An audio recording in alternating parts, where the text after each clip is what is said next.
Hi everyone, Hannah here. Nice to see you again. Today I've got for you a couple of exercises that you can do this if you're a beginner, you've been practicing your scales for a while and you don't want to just keep doing them same old. So there's 1,000 different ways that you can play scale, or maybe not 1,000, but certainly hundreds. I don't know, maybe there is 1,000. And today I'm going to show you 2 ways that we can play scales to keep things a little interesting. I'm going to do this nice and slow so that you might even like to play along with this video. I'm putting my metronome on 63. Of course, once you get the hang of this, you might like to try this at faster speeds. But we're going to start off nice and slow. So the first exercise is to do 1s and 2s. So what does that mean? 1s means 1 note per beat. So 1, 1, 1, and also 1 octave.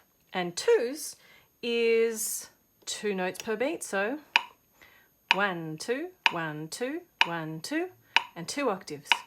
So I'm going to demonstrate this for you now. I'm going to do it an advanced way, which would be with no stopping in between. And that you might need to stop to begin with, but you'll be able to get to this point without too much trouble. All right, so here we go. Ready, and...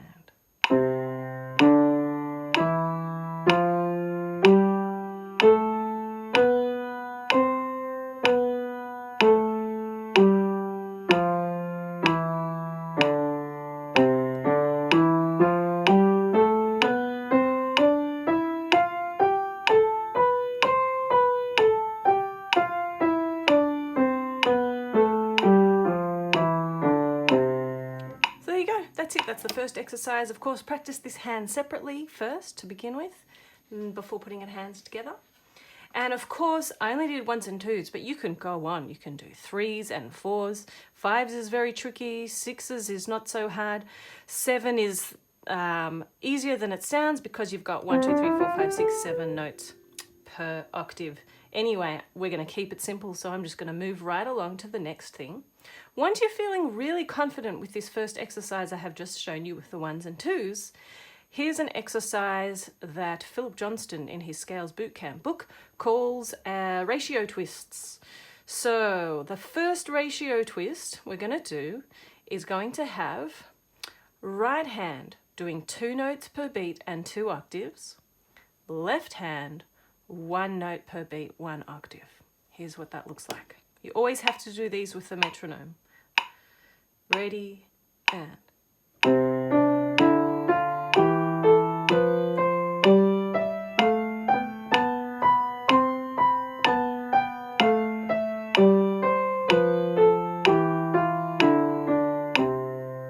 That's it. That is your ratio twist number 1. It's a good idea when you haven't done this before. Prepare hands separately. Check right hand can do its 2s, left hand can do its 1s, and then off you go, hands together, because you've got to get the right fingers. Now we're going to do Philip Johnston's ratio twist number 2. It's vice versa. So left hand is going to be doing the 2 notes per beat, and right hand is doing the 1 note per beat and 1 octave, 2 octaves. So because left hand's doing 2 octaves and going twice as fast, you need more space. So your hands must begin 2 octaves apart. Let's give it a go. Ready, and...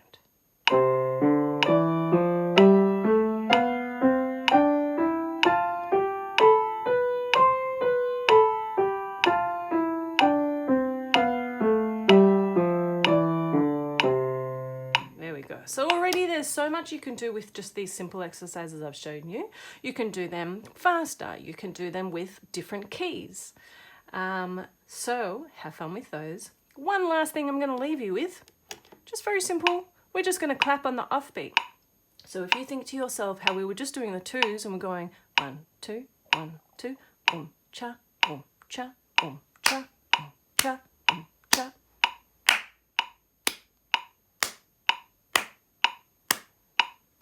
And I encourage you to move your body, sort of bop along with the beat while you try it. And if that's really easy, then turn it into, it can just be a single note on the piano, 1. Or you might like to do a scale. always easier. I'll finish in a moment.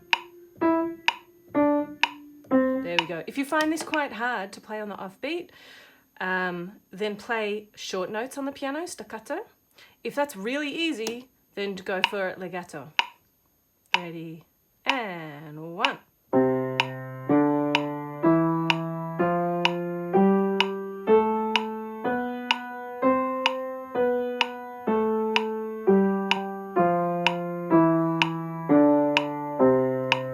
If you find that very challenging, don't worry, you're very normal. Just keep practicing it. You can do it. Just go back to the clapping. If you find that easy, good on you. Try it with different scales, try it with different tempi. It can be quite a lot more difficult to try this one slower. Try putting the metronome on 50 or 40 and clapping on the offbeat. This is really good for your sense of time. That's all for today. I hope you have a great day. Bye.